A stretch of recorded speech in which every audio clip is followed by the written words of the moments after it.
السلام علیکم، کیسے ہیں آپ سب؟ آئی ہوپ کہ آپ سب ٹھیک ٹھاک ہوں گے، مزے میں ہوں گے۔ آج میں پھر حاضر ہوں آپ کے سامنے نیو ولاگ لے کے، تو چلیں ولاگ سٹارٹ کرتے ہیں۔ آج کے ولاگ میں آپ سے نہ تو کچن سے ریلیٹڈ کوئی بات ہوگی اور نہ ہی میں آپ کے ساتھ کوئی ریسپی شیئر کروں گی۔ اس میں صرف میں آپ کو جو ہے نا وہ صرف ہاسپٹل میں ہم ہوں گے اور کچھ روڈ پہ اور کچھ اس طرح بس، کیونکہ میں نے آپ کو بتایا تھا کہ میں اپنی امی کے پاس جا رہی ہوں اور امی کی طبیعت ٹھیک نہیں ہے، تو بس اسی طرح میرا جو ٹائم گزرا اپنی امی کے پاس اور ہاسپٹل میں گزرا۔ اس دوران میں ایک دن صرف گھر آئی اور امی گھر پہ نہیں تھی، تو کیونکہ میں 2-3 دن ہاسپٹل میں رہی تو پھر سب کہہ رہے تھے کہ آپ بھی تھوڑا سا ریسٹ کرو، لیکن وہ ریسٹ کیا تھا کیونکہ امی کے بغیر گھر لگتا ہی نہیں ہے۔ تو پھر میں جتنے دن رہی ہوں بس اپنی امی کے ساتھ ہی رہی ہوں۔ تو یہاں پہ ہم نے امی کو دوسرے سٹی جو تھا وہ شفٹ کرنا تھا کیونکہ بیماری ڈائگنوز ہو گئی تھی، لیکن جو تھا نا ڈاکٹر وہ اس ہاسپٹل میں اویلیبل نہیں تھا۔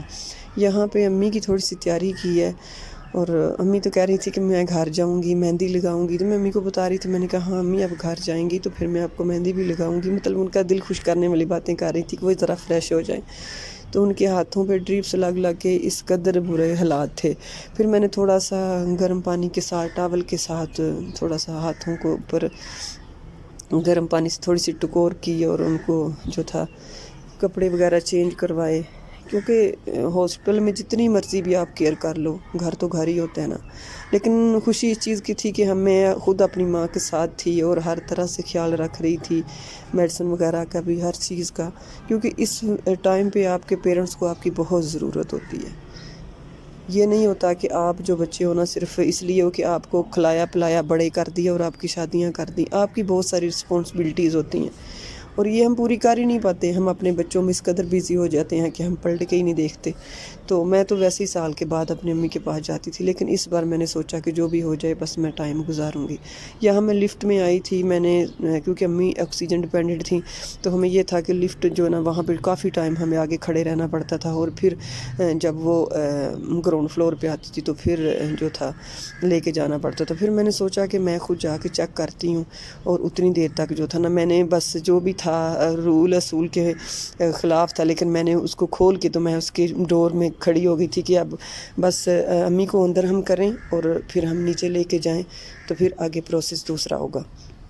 تو یہاں پہ ایمبولینس وغیرہ کا بھی ارینج ہو گیا تھا سوری، تو ہم جو تھے امی کو لے کے دوسرے سٹی کے لیے روانہ ہونے والے تھے۔ تو میں نیچے آ کے کھڑی تھی کیونکہ امی آکسیجن ڈپینڈنٹ ہے تو 4-5 بندوں کا ان کے ساتھ ہونا ضروری تھا، اور اب جو تھا لفٹ سے نیچے ہم امی کو لے کے آ گئے تھے، کیونکہ ویسے تو سیڑھیوں پہ چڑھ کے بندے کا وہ برا حال ہو جاتا ہے، وہ جب آکسیجن ڈپینڈنٹ پیشنٹ کو آپ کو لے کے آنا ہوتا ہے ویل چیئر پہ تو بہت مشکل ہوتی ہے۔ یہاں پہ ہم آ گئے تھے، دوسری سٹی کے راستے میں تھے، لیکن اس قدر ٹریفک آپ کو پتہ ہی لاہور کے راستے میں 7 بجے کا جب ٹائم ہوتا ہے تو جو حالات ہوتے ہیں۔ چلیں جی، فائنلی ہم پہنچ گئے تھے ایمرجنسی میں، اور ایمرجنسی سے میں نے امی کو وارڈ میں شفٹ کر دیا تھا۔ تو میں اپنے گھر کی طرف 3-4 دن میرا امی کے ساتھ رہی ہوں میں نا لاہور والے ہاسپٹل میں، لیکن میں نے وہاں کی ایک بھی جو ہوتا ہے نا ایک بھی وہاں پہ ویڈیو شوٹ نہیں کی، چھوٹا سا کلپ بھی نہیں لیا۔ امی کی طبیعت اس قدر خراب تھی کہ میں نے اپنے موبائل کو پکڑا بھی نہیں، بس بھاگم دوڑ لگی رہی، اور لوگوں کے جو رویے تھے، اپنا ایریا جو ہوتا ہے نا وہاں پہ آپ کو بہت ساری سہولتیں مل جاتی ہیں، لیکن جب آپ کسی دوسری سٹی میں آتے ہیں، کسی اور مطلب ایریے میں آ جاتے ہیں تو مسئلے بڑے ہوتے ہیں۔ یہاں پہ ڈاکٹر بھی کوئی جاننے والا نہیں تھا، وہاں پہ ہمارا ایم ایس جو تھا وہ جاننے والا تھا، اس نے سارا کچھ کیا تھا، لیکن پھر بھی چلے، ڈاکٹر کے لیے تو سارے پیشنٹ برابر ہوتے ہیں، لیکن وہ حالات دیکھے یہاں پہ کہ بس اتنی تکلیف ہوتی تھی۔ یہ نہیں تھا کہ میری امی تھی، یہاں پہ سارے پیشنٹ تھے، ہم نے تو بڑی کوشش پہلے دن ہی کی کہ ہم پرائیویٹ روم لے لیں اور امی کو وہاں شفٹ کر دیں، لیکن نہ ہو سکا، یہیں پہ ہمیں رہنا پڑا تقریباً ایک دن اور ایک رات ہمیں وارڈ میں رہنا پڑا، اور وہ حالات تھے کہ میں آپ کو بتا ہی نہیں سکتی۔ اور ڈاکٹر پیشنٹ کو اس طرح چیک کرنے آتے تھے کہ بس سرسری طور پہ انہوں نے راؤنڈ کیا اور نکل گئے، اور 2 بجے کے بعد کوئی ڈاکٹر اویلیبل نہیں ہے، اور بس آپ ہیں اور آپ کے اللہ ہے، جس طرح بھی آپ نے کرنا ہے۔ اتنی تکلیف ہوتی تھی، میری امی اتنی تکلیف میں ہوتی تھی، اور میں اسٹافوں کے پاس جاتی تھی، اور میں میڈیکل کو تھوڑا بہت جانتی بھی تھی، اور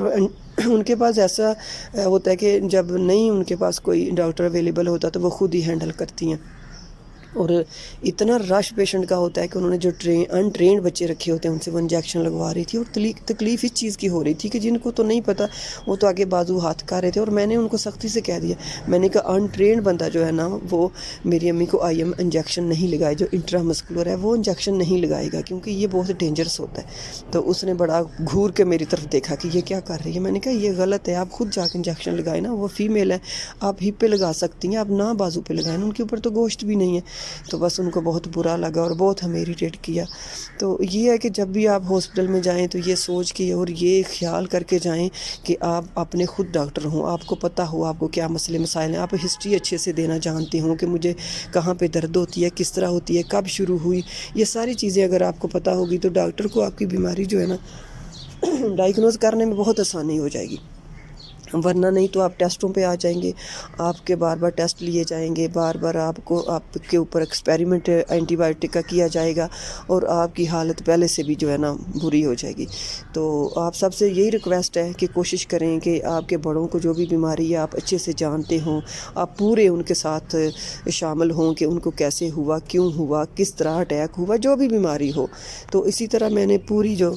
ہسٹری تھی نا وہ اپنی امی کی لے رکھی تھی، اور میں اسی کے مطابق جو تھا نا وہ چل رہی تھی۔ اور اللہ کا شکر ہے کہ امی کی طبیعت پہلے سے ٹھیک تھی لیکن پراپر ٹھیک نہیں تھی، اور مجھے واپس آنا پڑ گیا کیونکہ میرے بچوں کے سکولز تھے، ان کے لیے میں نے بکس وغیرہ اور ہر چیز کا ارینج کرنا تھا۔ یکم کو ان کے سکول تھے اور میں تقریباً جو تھا نا 26 کو نکل پڑی تھی۔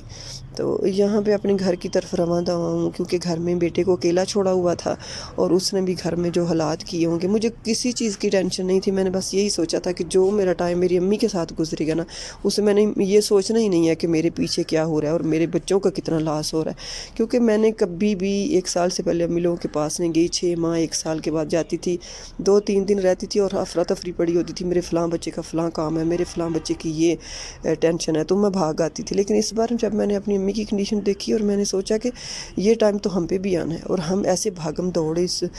دنیا